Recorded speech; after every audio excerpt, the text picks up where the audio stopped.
Welcome to The Thing About Austen, a podcast about Jane Austen's world. I'm Zan. And I'm Diane. And this episode, we're talking about Lady Catherine's windows.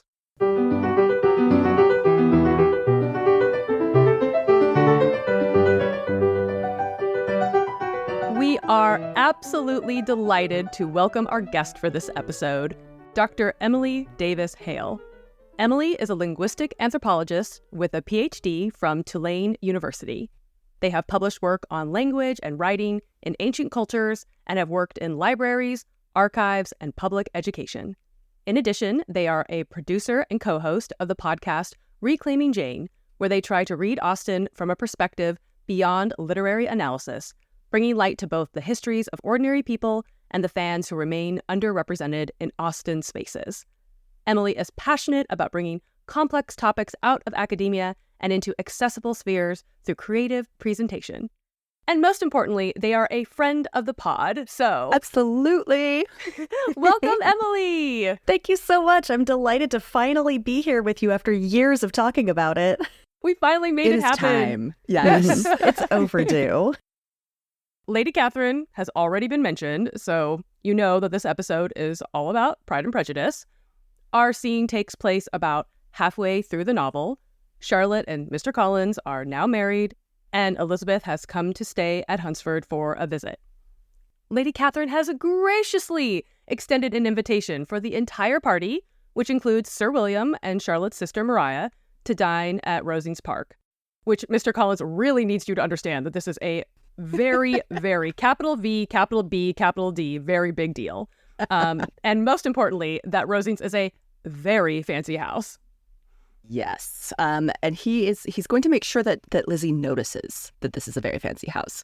So this is from the text.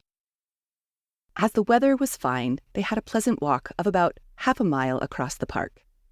Every park has its beauty and its prospects, and Elizabeth saw much to be pleased with, though she could not be in such raptures as Mr. Collins expected the scene to inspire, and was but slightly affected by his enumeration of the windows in front of the house and his relation of what the glazing altogether had originally cost Sir Louis de Bourgh. Like, he's like, are you getting this, Lizzie? This is so important. Have you seen these windows? Like, obsessively wanting her to notice this. I love that that's the thing that he's going to really hone in on, right? So, Emily, windows might seem like the sort of thing that, require little explanation. As we do with many of the things that we cover in this podcast, there's actually quite a lot going on behind the scenes, a lot to unpack. So to get us started, can you tell us a little bit about the architectural history of windows in English homes? Absolutely. I would love to. Excellent. So the concept of a window just being an opening in the wall of a home, obviously very old. It's a basic thing for allowing light and ventilation in a home. Extremely common in domestic architecture. However, up through the late medieval period into the Renaissance, in common homes, a window was really just an opening in the wall. They weren't able to afford glass to put in their windows. That was really restricted in domestic architecture to the very upper classes, palaces, things like that. And even very often in castles and in palaces, you'll see windows that are just openings into the building. But with new innovations in glass technology and greater availability to a broader subset of people, glass windows, glazed windows become much more common through the 17th and especially the 18th century. So, Emily, we like to party on this podcast. So can you talk to us a little bit about what role taxes and regulations like the window tax or the glass excise played in shaping how houses looked from the outside?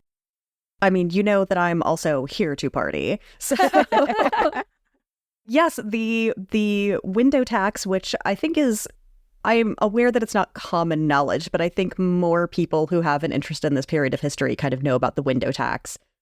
The basic concept is that you are taxed on the number of windows in your home. This was conceived as a less controversial alternative to an income tax so that you could be taxed in relative proportion to your income And it was also less intrusive than something like a hearth tax, where you're taxed based on the number of fireplaces in your home. But it immediately had an effect on domestic architecture. When the window tax is first introduced in 1696 under William III, immediately you see people blocking in windows to avoid paying a window tax. Now, this was a very imprecise sort of tax avoidant behavior. Because, of course, in the legislation, there is nothing resembling a definition of a window. So people are being taxed on, like, the grates in their coal cellar or just a hole in the wall. But throughout time, and as the window tax evolved, at a certain point, they introduce a sort of tax bracket system so that you're taxed at a certain rate up to a certain number of windows, and then it increases per window. Okay. And there has been a meta study of records of the time, and I have a quote from one of my sources here.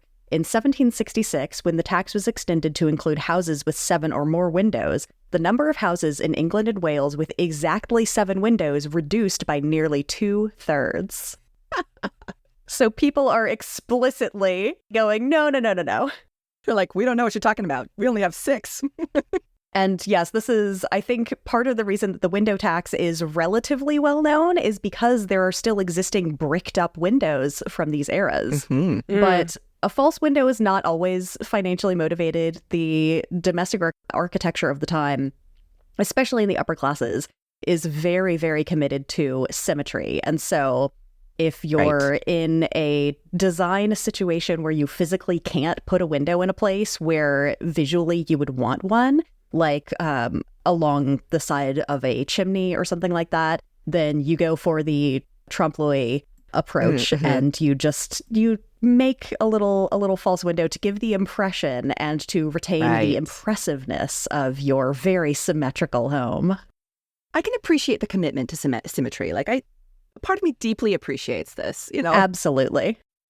But the glass tax is a separate thing, being a tax on the raw materials for glassmaking, which made just acquiring glass so much more expensive. The tax, when it was introduced in 1745, was 9 shillings, 4 pence per hundredweight per about 100 pounds of glass materials. And then it doubled in 1777, presumably around the time, maybe a little bit later, than Rosings would have been built. So they're paying 18 shillings, 8 pence per hundredweight of glass. And glass is heavy. Yes. That's so expensive. And that's just the tax on the raw materials. It doesn't include the labor, the cost of the glass itself, installation, the window tax after that. So windows are definitely a status thing for sure. Yeah. You don't want to pay for this. You're like, oh, I don't have that many windows in my house. But then you're also like, actually, I have a lot of windows. And that's how you know I'm very rich and fancy. Absolutely. I mean, especially when you get into the relative status of windows as they're used throughout a large country house like Rosings. In these big reception rooms on the first floor, you could have windows that are going almost floor to ceiling, whereas the servants will get, a few little panes. They might get a 6x6 sash. Yeah. When it came to blocking up the windows, was there some kind of regulation, like it had to be like bricked up? I mean, I put some cardboard over it. It's not a window. And then as soon as, the tax man is gone, they're like, and I have windows again. Basically, they would wait for their window inspection to be done, and then they would just unbrick their windows. I know, just anecdotally, I heard that was a very common thing in Ireland. All of these larger, the smaller homes would be like, nope, we don't, windows, never heard of them. And then as soon as the tax person's, especially because it's an English tax person and these are Irish people, they're like, once they're gone. You just kind of brick it up right before they show up, so the mortar's like not set yet, and then you just kind of like pushing the bricks back out of the window. Yeah, just stack some bricks up dry. It's fine. Yeah. Slap some mud on it. It's not even mortar. It's just mud. This is fine. Well, I think isn't that where the colloquialism of like stealing daylight, robbing daylight is kind of this idea of like cheating the tax with the window tax? I think it was actually the other way around, that robbing daylight refers to taxing the light, because it was such a huge public health issue too. because people are trying to either they're trying to avoid the tax or they just absolutely can't afford it, especially in urban areas and tenement dwellers. Right. The window tax could be 50% of their rent, whereas someone in a large country house is spending like 5% maybe of their income on the window tax. So robbing daylight is, motivated by the window tax. People are being, in some cases, kind of forced to block in the windows because they just can't afford the tax and they are being robbed of daylight. Okay. Well, and all of this is kind of leading us to the fact that Collins is so incredibly impressed by the number of windows that are at the front of Rosings, right? He's like, look at this curb appeal, please, right? So what, if anything, is the significance to the quantity and placement of windows on this kind of house, this kind of English country home? Well, it does suggest to me, and perfectly in line with Collins's remarks on it having just been Sir Louis de Bourgh who has been responsible for all of these windows, that it's a very recently constructed house. There was a boom in domestic architecture, definitely during the Georgian period. It was relatively stable, relatively prosperous, and there were a number of architectural pattern books being distributed. And so these kinds of houses are being built more along common lines rather than having the proliferation of vernacular architecture that you see sometimes in earlier eras. But these country houses very often were Palladian in style, which favors a very wide and shallow building. So you have a lot of exterior elevation for placing windows in this perfect gridded pattern rather than a warren of interior windowless rooms that you might have seen in earlier eras. From Collins's comments, you could expect that it's very, very wide. It has a lot of frontage along the view from the road because they were supposed to be very impressive from a distance. And clearly it's worked on Mr. Collins. Well, and especially it's just the way that it's even noted, like the windows at the front of the house. You know, it's like, look at all these windows at the front of the house. It's so beautiful. Really would be more impressive if you had money to burn on windows at the back of your house. I know, right? Yeah. All the ones overlooking the stable courtyard. Yes. Now that is a flex, right? That's where you're like, no, this is just excessive. Now, when your servants have good windows, that's really where you're showing off the money. Oh, I believe it. Yeah. Well, it is funny. This kind of tracks with what we had an episode on the Crescent recently, and the fact that the Crescent is, again, it's Palladian architecture, like you've said, and it's got these very symmetrical things. But then they were just obsessed with the architecture of the front. They're like, do whatever you want in the back. And so I think I'm guessing that Rosings has a certain amount of that kind of less structured approach, perhaps, to the back with all of the windows, because it's like, Yeah, I would think so. Because, it really is all about that first impression. Ooh, I see what you did there, Emily. Nice. It's like I'm an Austen nerd or something. So, again, thinking about these windows and how impressed Mr. Collins is by them, it's not just the number of windows, it's also what they originally cost Sir Louis. What's going on with that detail? Why bring up this bill for the glazing? Why do you think this is something that he feels he needs to go on about?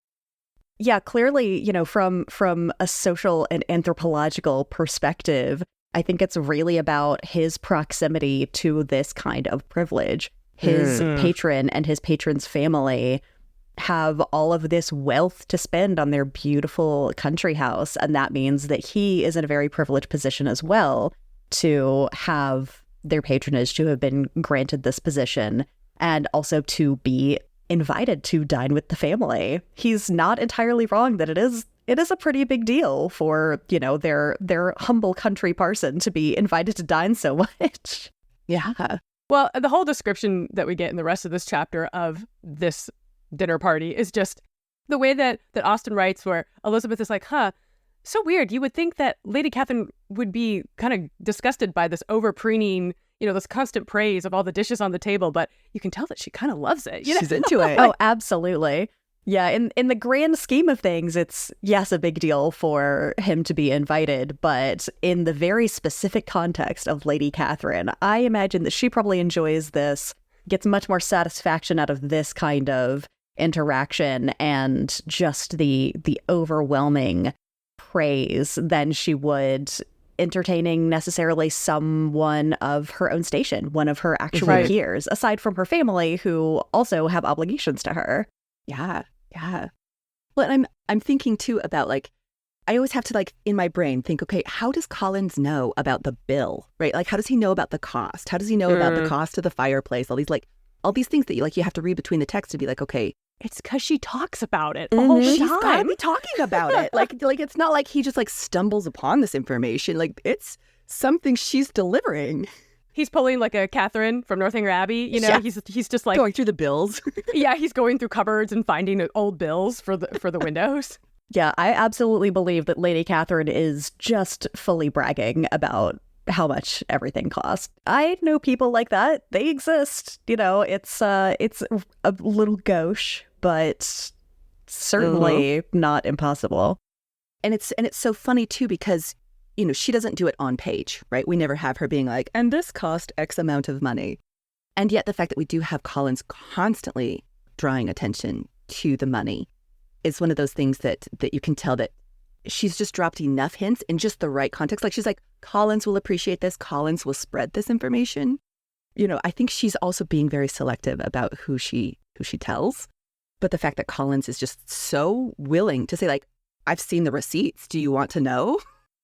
She has very wisely chosen her dedicated gossip monger because we know Collins wants to be in on all of the news. Yeah, he's the ultimate mouthpiece for her, really. Yes.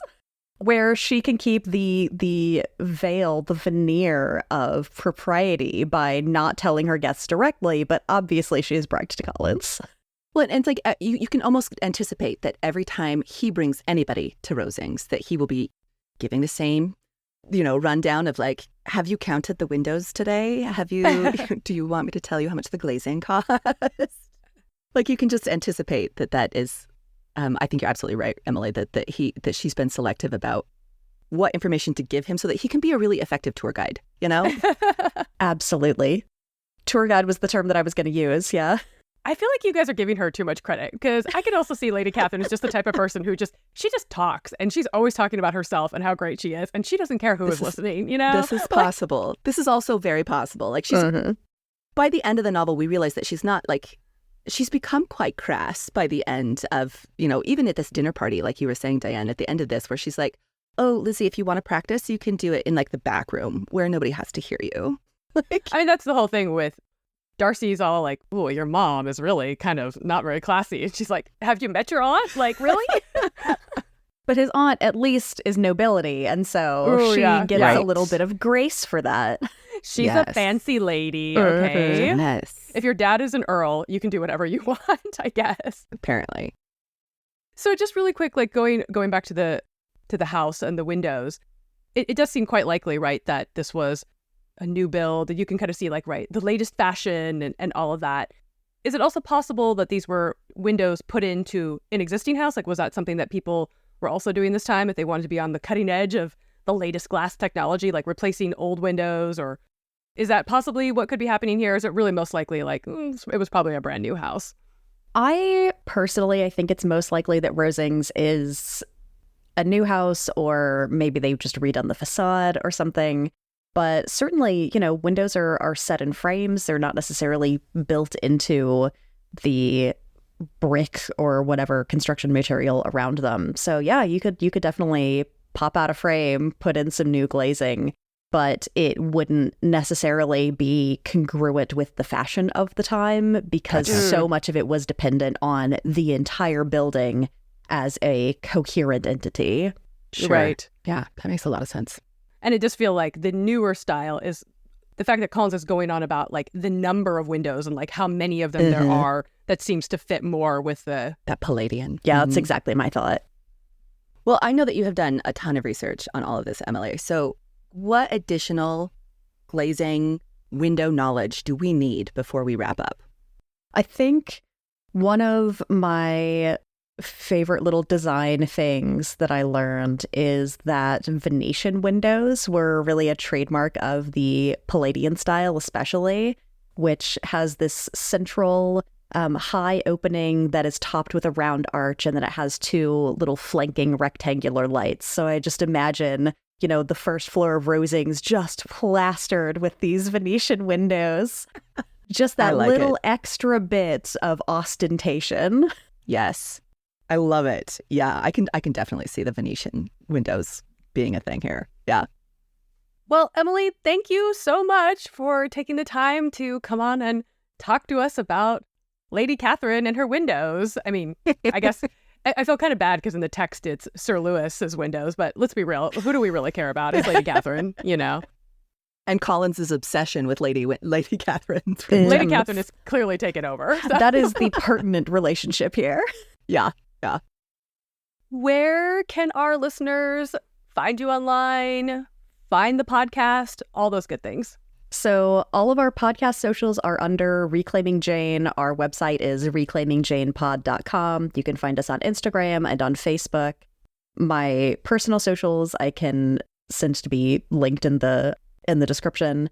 I'm on Blue Sky. I'm on Instagram. So come and talk about windows or literally anything Austen related. I'd love to hear it.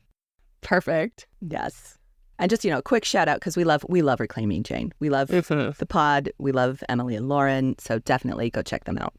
Well, thank you again, Emily, for coming on. It was a delight to get to chat with you. Thank you so much. I had an absolutely wonderful time. Thank you again to Dr. Emily Davis-Hale for coming on this episode. You can find us on Instagram at The Thing About Austen, and you can also check out our website, thethingaboutausten.com, and email us at thethingaboutausten@gmail.com. You can also check out our merch for the podcast on Redbubble. Go to aboutausten.redbubble.com. Stay tuned for next episode when we'll be talking about Catherine and the Mysterious Apartments with Kate Emery. Thanks for listening. Bye. Bye.